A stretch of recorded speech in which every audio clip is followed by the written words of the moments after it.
আচ্ছা আপনারা যখন মাটি দিতে যান বা মাটি দিতে যান তো মাটি দেওয়ার সময় একটা দোয়া পড়েন। কি দোয়া পড়েন? মিনহা খলাকনাকুম ওয়া ফিহা নুঈদুকুম ওয়া মিনহা নুখরিজুকুম তারাতান উখরা। এই দোয়া পড়েন কি করেন না? পড়েন। মুসলমান আজকে এই দোয়ার প্রসঙ্গ মানুষ বলছে যে এই দোয়া পড়াটা বেদাত। এর কোনো হাদিসে অস্তিত্ব নাই। এর কোনো হাদিসে অস্তিত্ব নাই।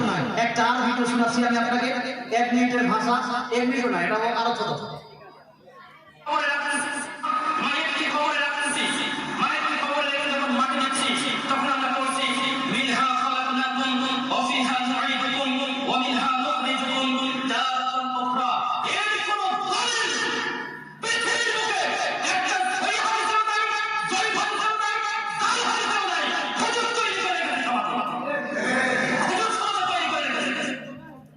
কি বলছে জানেন?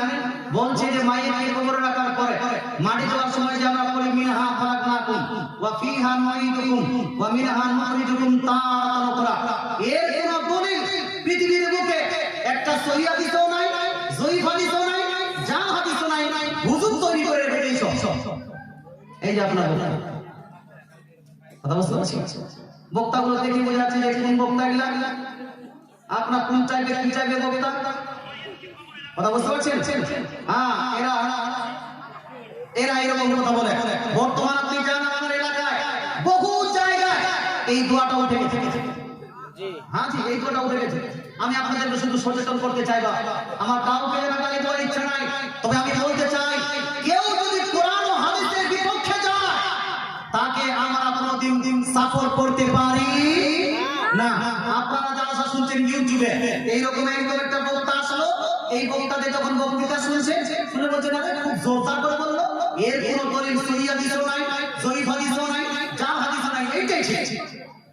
আমাদের মৌলবীরা তোর আমাদের মৌলবীদেরকে বাদ দিয়ে আমাদের হঠাৎ করে নাভির নিচে হাত পাতা থেকে হঠাৎ করে বুকের উপর হাত পাতা শুরু করে দিচ্ছে। অনেক সময় দেখা যায় আস্তে আমিন থেকে জোরে আমিন বলতে শুরু করে দিচ্ছে। আছে কি নাই? আর 20 হয়ে যাত্রা আমি নিয়ে ঝাম্বা লাগাই কি লাগে না? আমি আপনাকে বলতে চাই এই বক্তা যে বললো এর কোনো দলিল সহিহ হাদিসে নাই, জয়ীফ হাদিসে নাই, জাল হাদিসে নাই, এটা কি আদৌ ঠিক বলেছে? এটা ঠিক বলেছে? এটা হাদিসের দলিল আছে কি নাই? আমি আপনাকে 2-3টা রেফারেন্স দিয়েছি। মুসলমান এই হাদিসটি লিপিবদ্ধ আছে মুসনাদে আহমদ হাদিস নাম্বার আপনার 22187 এর মধ্যে। কোন নাম্বার হাদিস বললাম? 22187 এর মধ্যে আল্লাহ রাসূল সাল্লাল্লাহু আলাইহি ওয়াসাল্লামের কন্যা উম্মে কুলসুম রাদিয়াল্লাহু তাআলা আনহার প্রসঙ্গে হযরত আবু উমামা রাদিয়াল্লাহু তাআলা বলছেন আন আবি উমামা ক্বালা লাম্মা উদিয়াত উম্মে কুলসুম বিনতু রাসূলিল্লাহ সাল্লাল্লাহু আলাইহি ওয়াসাল্লাম ফিল কবরি ক্বালা রাসূলুল্লাহ সাল্লাল্লাহু আলাইহি ওয়াসাল্লাম মিনহা খলাকনাকুম ওয়া ফিহা নুঈদুকুম ওয়া মিনহা নুখরিজুকুম তারাতান উখরা। আবু উমামা রাদিয়াল্লাহু তাআলা বলছেন আমার নবীর বেটি অর্থাৎ উম্মে কুলসুমকে যখন কবরে রাখা হলো, আমার নবী কবরে রাখার পরে মাটি দেওয়ার সময় নবীজি পাঠ করছেন মিনহা খলাকনাকুম ওয়া ফিহা নুঈদুকুম ওয়া মিনহা নুখরিজুকুম তারাতান উখরা। জোরে বলে সুবহানাল্লাহ। আমার নবী এই দোয়া করেছেন কি বলেননি? হাদিসে এই দোয়ার প্রমাণ আছে কি নাই? যদি হাদিসে থাকে এই বক্তারা যারা বলছে এর কোনো দলিল সহিহ হাদিসেও নাই, জয়ীফ হাদিসও নাই, জাল হাদিসও নাই, এই রকম বক্তার কথা আমরা মানতে পারি না।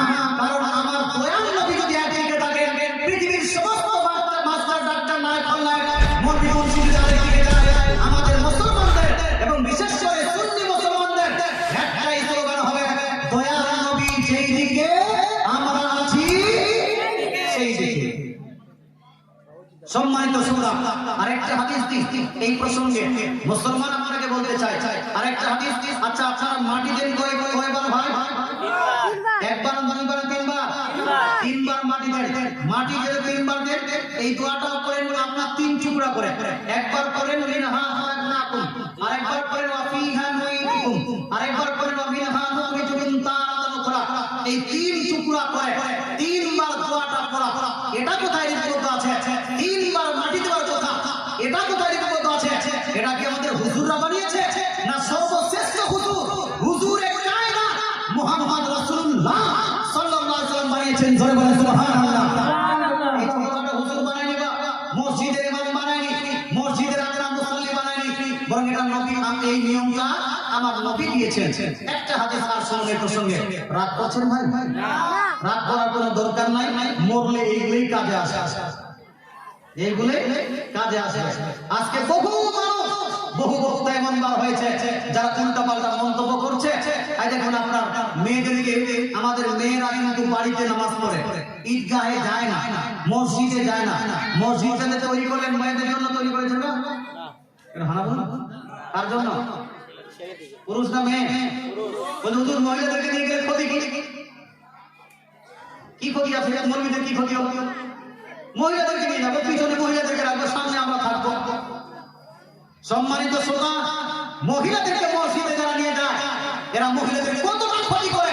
এই যে হাদিস দিয়ে বুঝাতে পারি বা বুঝতে পারেন আপনারা, তাহলে বুঝবেন যে সেই বক্তারা যারা আজকে বলছে যে মহিলাদেরকে মসজিদে নিয়ে যেতে হবে, মহিলাদেরকে ঈদগাহে নিয়ে যেতে হবে, তারা ইসলামের কতটা ক্ষতি করছে ইনশাআল্লাহ বলবো, যদি আপনারা বসে বসে শুনেন। মাহফিল কিন্তু ফাঁকা হয়ে গেছে বাবা, আর বেশিক্ষণ বলবো না, 5 থেকে 10 মিনিট বলবো, তারপর আপনারা চলে যাবেন, আমিও চলে যাব। আমি একটা বলছিলাম যে 3 বার মাটি দিয়ে আপনারা এই 3 বার মাটি দেওয়ার দলিল কথা পেয়েছেন। এই হাদিসটি রিপোর্ট আছে, বিশ্বের মধ্যে সর্বশ্রেষ্ঠ, সবার কাছে আহলে হাদিসদের কাছে বিশেষ করে গ্রহণযোগ্য তাফসীর গ্রন্থ তাফসীর ইবনে কাসীর, দেওবন্দিদের কাছে সবথেকে গ্রহণযোগ্য তাফসীর ইবনে কাসীর, জিলদ নাম্বার 5 পেজ নাম্বার 299 এর মধ্যে তাফসীর ইবনে কাসীর জিলদ নাম্বার 5 পেজ নাম্বার 299 এর কাছে 99 এর মধ্যে লিপিবদ্ধ আছে। কি লিপিবদ্ধ আছে? আল্লাহ নবী সাল্লাল্লাহু আলাইহি ওয়াসাল্লাম হাজারা জানাজাতান, আমার নবী, আপনার নবী, দয়ার নবী, মায়ের নবী একজন সাহাবী ইন্তেকাল করার পরে তার জানাজায় অংশগ্রহণ করলেন। নবী জানাজায় অংশগ্রহণ করলেন। জানাজায় অংশগ্রহণ করার পরে যখন ওই সাহাবীর জানাজা পড়ার পর তাকে কবরে রাখা হলো, কবরে যখন রেখে দেওয়া হলো, নবীজি এক মুষ্টি মাটি নিলেন, এক মুষ্টি মাটি নিয়ে সেই মাটিটাকে কবরের উপর রাখলেন।